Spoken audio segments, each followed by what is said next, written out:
Good morning. As some of you have noticed and queried about, yes, I have been out of circulation for a while. I have been off social media for a while due to different reasons that I'm not going to discuss now. But I'm back. It is the beginning of 2026. Today is the 6th of January, Van Riebeeck Dag, for those who knows.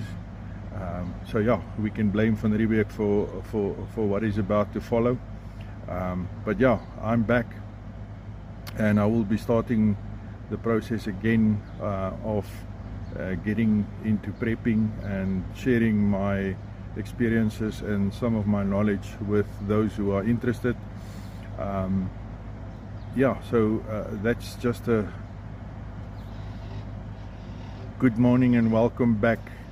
I'm still here to irritate you. So yeah, let's take on 2026 together. Let's prepare as much as we can for whatever is ahead, and yeah, let's do this. So thank you for watching, and keep on prepping.